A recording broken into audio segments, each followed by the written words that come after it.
কি ভাবছেন, কোথায় চলে এলাম? অনেকেই হয়তো ভাবছেন ডুয়ার্সে চলে এসেছি, তবে আপনাদের ধারণাটা একটু ভুল। এটা উত্তর দিনাজপুর।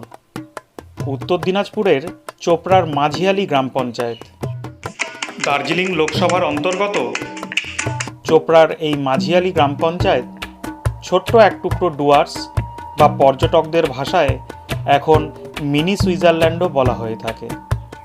চারিদিকে যেদিকেই তাকাই সবুজে ঘেরা চা বাগান, ঝাঁ চকচকে রাস্তাঘাট, এরই মাঝে মাঝে ছোট ছোট বেশ কয়েকটি গ্রাম, রয়েছে জলবিদ্যুৎ কেন্দ্র। আর এই ভৌগোলিক পরিবেশ পর্যটকদের আকর্ষণের কেন্দ্রবিন্দু হয়ে উঠেছে। এখানকার জনজীবন খুবই সাধারণ, নেই কলকারখানার কালো ধোঁয়া, না রয়েছে জনকোলাহল। উত্তর দিনাজপুরের এই চা বলয়ে রয়েছে ছোট বড় 16টি চা কারখানা। এখানকার বাসিন্দাদের প্রধান পেশা চা চাষ। এখানকার চা গুণমানে হার মানায় অনেক বড় মাপের চায়ের কোম্পানিকেও। এই চা বলয়ে ছোট বড় সরকারি বেসরকারি মিলিয়ে রয়েছে বেশ কিছু বিদ্যালয়। চোপড়ার মাঝিয়ালিতে রয়েছে একটি উচ্চ বিদ্যালয়। সুন্দর এই সুস্বাস্থ্যকর পরিবেশের সাথে তাল মিলিয়ে এই মাঝিয়ালি চা বলয় হয়ে উঠেছে চড়ুইভাতির মেন কেন্দ্রবিন্দু। গরমে এক টুকরো শান্তির ঠিকানা এই চোপড়ার মাঝিয়ালি চা বলয়। তবে নেই কোনো হোমস্টে। সময় করে 4 চাকা বা 2 চাকাকে সঙ্গী করে ঘুরেই যেতে পারেন চোপড়া মাঝিয়ালির এই চা বলয়ে। চোপড়া ব্লকে মাঝিয়ালি গ্রাম পঞ্চায়েতের যে উত্তর এবং পূর্ব পার্ট যে এরিয়াটা আছে, প্রায় এখানে 17টা বুথ আছে এখানে। তা এরিয়ায় দেখবেন আপনার রাস্তাঘাট থেকে শুরু করে এবং সৌন্দর্য যে পরিবেশ এবং চা বাগান ঘেরা, এবং তার সাথে সাথে এদিকে প্রায় 16টা টি ফ্যাক্টরিও আছে। তার সাথে সাথে এক সাইডে লাগোয়া আপনার দেখবেন বাংলাদেশ বর্ডার, সেখানেও দেখবেন।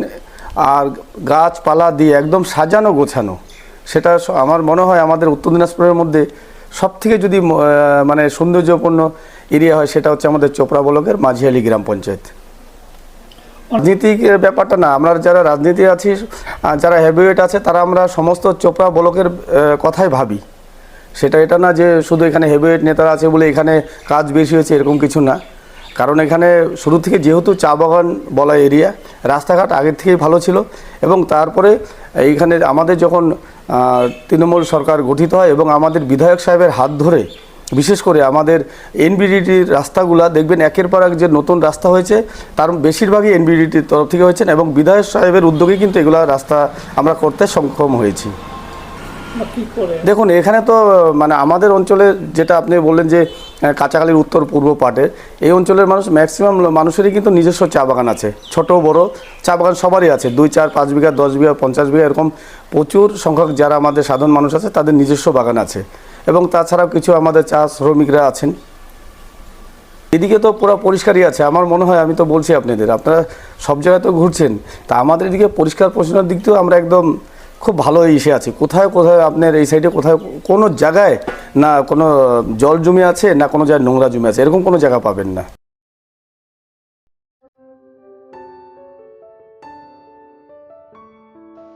চারিদিকে চা বাগান, চারিদিকে বিরাজ করে এক শান্তি, নীরবতা, ফটোগ্রাফির এক মনোরম উপযুক্ত পরিবেশ। কিছুক্ষণ সময় কাটিয়ে যেতেই পারেন এখানকার জনজীবনের সাথে। এরই এক প্রান্তে রয়েছে বাংলাদেশ বর্ডার।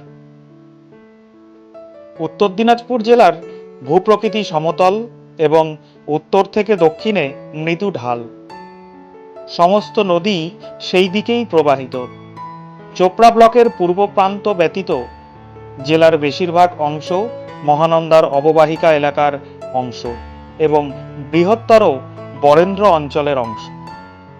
চোপড়া ব্লকের উত্তরে দার্জিলিং জেলার ফাঁসিদেওয়া ব্লক এবং বাংলাদেশের পঞ্চগড় জেলার তেঁতুলিয়া উপজেলা, পূর্বে বাংলাদেশের পঞ্চগড় জেলার পঞ্চগড় সদর এবং আটোয়ারি উপজেলা, দক্ষিণে ইসলামপুর ব্লক এবং পশ্চিমে বিহারের কিষানগঞ্জ জেলার পটিয়া এবং ঠাকুরগঞ্জ ব্লক অবস্থিত। এক কথায় উত্তর দিনাজপুরের এই মিনি সুইজারল্যান্ড হাতছানি দিয়ে ডাকছে পর্যটকদের।